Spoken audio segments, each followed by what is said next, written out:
الرب رب وإن تنزل والعبد عبد وإن ترقى.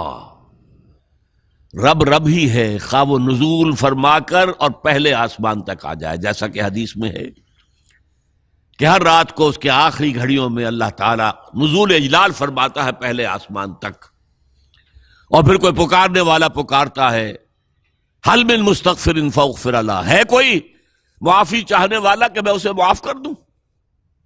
حل من سائل فاعطیہ، ہے کوئی مانگنے والا کہ میں اسے دوں؟ تو اللہ کہاں آ گیا؟ پہلے آسمان پر، لیکن رہا اللہ ہی، رب ہی. اور حضور پہنچ گئے 7ویں آسمان پر، رہے عبد ہی. لقد رأى من آیات ربہ الکبریٰ، اپنے رب کی عظیم نشانیوں کا مشاہدہ کیا ہے، ہیں تو بندے ہی. سبحان الذی اسریٰ بعبدہ لیلا من المسجد الحرام الی المسجد الاقصی. عبد عبد ہے، چاہے 7ویں آسمان پر پہنچ گیا ہو، اور رب رب ہے چاہے پہلے آسمان تک اتر آیا ہو. لہذا اللہ تعالی حساب لے گا رسولوں سے بھی. اسی لیے اسی سورہ مائدہ میں حضور سے واحد کے صیغے میں خطاب کر کے کہا ہے یا ایھا الرسول بلغ ما انزل الیک من ربک وان لم تفعل فما بلغت رسالتہ. اے نبی پہنچا دو وہ سب کچھ جو تم پر نازل ہوا ہے تمہارے رب کی طرف سے. اگر تم نے اس میں کوتاہی کی تو رسالت کا حق ادا نہیں ہوگا، پکڑے جاؤ گے اللہ کے ہاں. اس اعتبار سے ذرا سوچئے، بعض آیات وہ بھی ہیں نا جن میں حضور پر گرفت آئی ہے. اللہ تعالیٰ نے کچھ ناراضگی کا اظہار کیا ہے، حضور چھپا لیتے وہ آیات. کیوں ہمیشہ ہمیشہ کے لیے یہ آیات پڑھی جائیں؟ لما تحرم ما احل اللہ لک تبتغی مرضات ازواجک. اے نبی کیوں حرام کر رہے ہیں اپنے اوپر جو تمہارے رب نے تمہارے لیے حلال کیا؟ اپنی بیویوں کی رضا جوئی کے لیے ہے، انداز ہے. عبس وتولی ان جاءہ الاعمی وما یدریک لعلہ یزکی او یذکر فتنفعہ الذکریٰ. انہوں نے تیوری چڑھائی اور منہ موڑ لیا. یہ خطاب بھی نہیں کر رہے یہاں پر، یہ بھی ایک طرح کا اظہار ناراضگی ہے. اے نبی آپ نے یہ کیوں کیا؟ یہ نہیں کہا.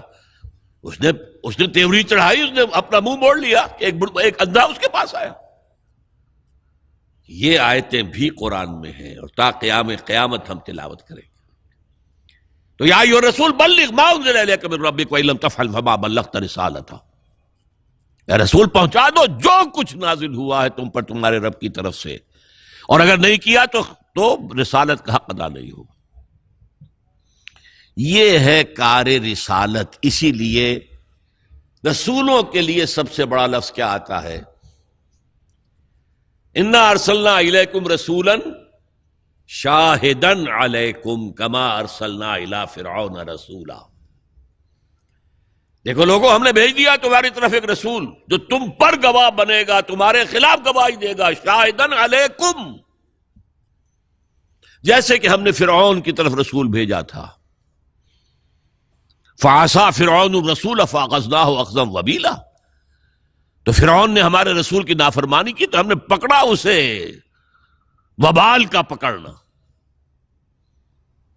لفظ شاہد، اور شاہد اعلیٰ کے ساتھ، کیونکہ رسول گواہی دے گا اے اللہ میں نے پہنچا دیا تھا. اسی طرح مشہور آیت سورہ احزاب کی یا ایھا النبی انا ارسلناک شاہدا ومبشرا ونذیرا وداعیا الی اللہ باذنہ وسراجا منیرا. اے نبی ہم نے آپ کو بھیجا ہے 5 حیثیتوں میں. شاہد سب سے پہلی، مبشر بشارت دینے والے، راست رو راست گو ان کے لیے بشارت، کجرو ان کے لیے خبردار کرنے والے، اور داعی اللہ باذنہ، اللہ کی طرف اس کے حکم سے بلانے والے. بس سراجا منیرا، اور ایک روشن چراغ. تو یہ شاہد، یہ شہادت، یہ ہے در حقیقت کار رسالت کے لیے اہم ترین اصطلاح. اس کو نوٹ کر لیجئے. قرآن کا اصل فلسفہ شہادت یہ ہے